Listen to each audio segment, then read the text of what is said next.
ऐसा माना जाता है कि शनिवार व्रत शनि साढ़े साती, शनि ढैया, शनि दोष निवारण और शनि ग्रह शांति हेतु किया जाता है। जब शनि देव किसी पर कुपित हो जाते हैं और उसके दुर्दिन शुरू हो जाते हैं, संसार में हर समस्या का समाधान है, पर शनिदेव के क्रोध से पार पाने का कोई उपाय नहीं है। यही कारण है कि भक्ति से अधिक भय के कारण सारा संसार शनिदेव को पूजता है। यह व्रत करने से शनि जनित सभी दोषों का निवारण होता है। शनि ग्रह शांत होकर व्यक्ति के कष्ट दूर करते हैं। पूजन विधि विधान। शनि व्रत शुक्ल पक्ष के प्रथम शनिवार से किया जाता है। सूर्योदय से पहले या अधिकतम प्रातः 9 बजे तक तांबे के कलश में जल में थोड़ी सी शक्कर और दूध मिलाकर पश्चिम दिशा में मुंह करके पीपल के पेड़ को अर्घ देना चाहिए। इस दिन नीले, बैगनी तथा काले रंग के वस्त्र धारण करने चाहिए। भोजन सूर्यास्त से 2 घंटे बाद करना चाहिए। व्रतों की संख्या 7, 19, 25, 33 और 51 होनी चाहिए। खाने में नमक वर्जित रखें और मौन व्रत रखें तो श्रेष्ठ रहेगा। मछलियों को इस दिन दाना देना अति श्रेष्ठ है। लोहे की नाल जो काले घोड़े की हो, उसकी अंगूठी पहनना बहुत ही शुभ माना जाता है। कम से कम ऐसा पौधा इस दिन लगाएं जिस पर काले, नीले या बैंगनी पुष्प आते हों। शनि व्रत से कुछ सीमा तक राहु दोष भी दूर होता है। आकाश मंडल का अवलोकन शनि ग्रह को संतुलित करने में मदद करता है। ऋणग्रस्त व्यक्ति के लिए इस दिन काली गाय जिसके सींग न हो तथा बिन ब्याई हो को घास खिलाना अति शुभ माना जाता है। श्रेष्ठ रत्न विशेषज्ञ की राय से शनि रत्न नीलम मध्यमा उंगली या लाकट में बनवाकर गले में धारण करना चाहिए। इस दिन बजरंग बली की आराधना तथा उनके सामने सरसों या तिल के तेल का दीपक पश्चिम दिशा में जलाना शुभ माना जाता है। दीपक मिट्टी या फिर पीतल का होना चाहिए। अंतिम व्रत के दिन उद्यापन में संक्षिप्त हवन करना श्रेष्ठ है। हवन में शमी वृक्ष की लकड़ी प्रयुक्त की जानी चाहिए। व्रत कथा।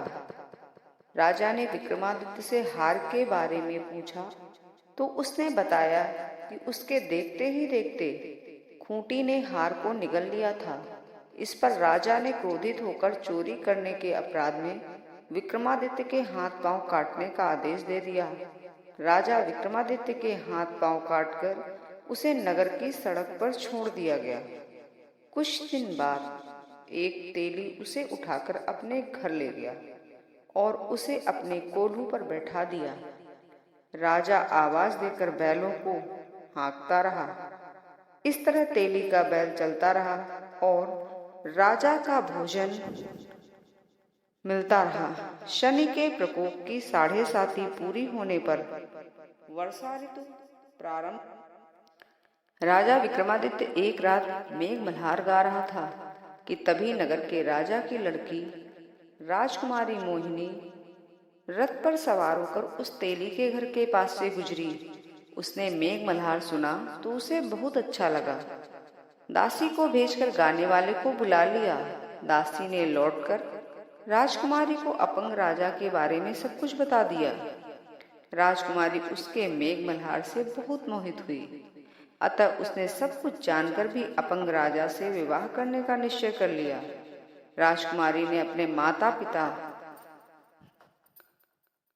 से जब यह बात कही तो वह हैरान रह गए।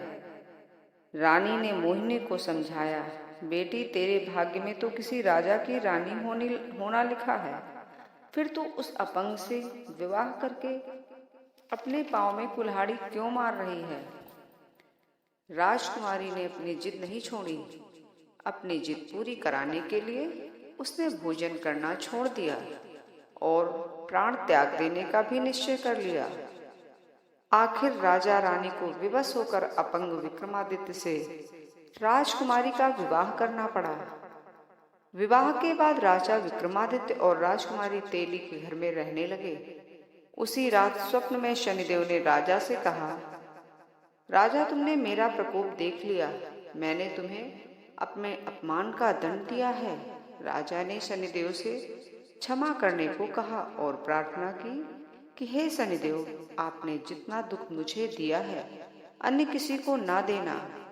शनिदेव ने कुछ सोचकर कहा, राजा, मैं तुम्हारी प्रार्थना स्वीकार करता हूँ। जो कोई स्त्री पुरुष मेरी पूजा करेगा, शनिवार को व्रत करके मेरी व्रत कथा सुनेगा, उस पर मेरी अनुकंपा बनी रहेगी। प्रातःकाल राजा विक्रमादित्य की नींद खुली तो अपने हाथ पांव देखकर राजा को बहुत खुशी हुई। उसने मन ही मन शनिदेव को प्रणाम किया। राजकुमारी भी राजा के हाथ पांव सही सलामत देखकर आश्चर्य में डूब गई। तब राजा विक्रमादित्य ने अपना परिचय देते हुए शनिदेव के प्रकोप की सारी कहानी सुनाई। सेठ को जब इस बात का पता चला तो वह दौड़ता हुआ तेली के घर पहुंचा और राजा के चरणों में गिरकर क्षमा मांगने लगा। राजा ने उसे क्षमा कर दिया, क्योंकि यह सब तो शनिदेव के प्रकोप के कारण हुआ था। सेठ राजा को अपने घर ले गया और उसे भोजन कराया। भोजन करते समय वहां एक आश्चर्यजनक घटना घटी। सबके देखते देखते उस खूंटी ने हार उगल दिया। सेठ जी ने अपनी बेटी का विवाह भी राजा के साथ कर दिया और बहुत से स्वर्ण आभूषण, धन आदि देकर राजा को विदा किया। राजा विक्रमादित्य राजकुमारी मोहिनी और सेठ की बेटी के साथ उज्जैनी पहुंचे तो नगरवासियों ने हर्ष से उनका स्वागत किया। अगले दिन राजा विक्रमादित्य ने पूरे राज्य में घोषणा कराई कि शनिदेव सब देवों में सर्वश्रेष्ठ हैं। प्रत्येक स्त्री पुरुष शनिवार को उनका व्रत करे और व्रत कथा अवश्य सुने। राजा विक्रमादित्य की घोषणा से शनिदेव बहुत प्रसन्न हुए। शनिवार का व्रत करने और व्रत कथा सुनने के कारण सभी लोगों की मनोकामनाएं शनिदेव की अनुकंपा से पूरी होने लगी। सभी लोग आनंद पूर्वक रहने लगे। जो भी स्त्री पुरुष इस व्रत को करेगा उसकी सभी मनोकामनाएं शनिदेव भगवान पूर्ण करेंगे। ऐसी मेरी शनिदेव भगवान से प्रार्थना है। जय शनिदेव।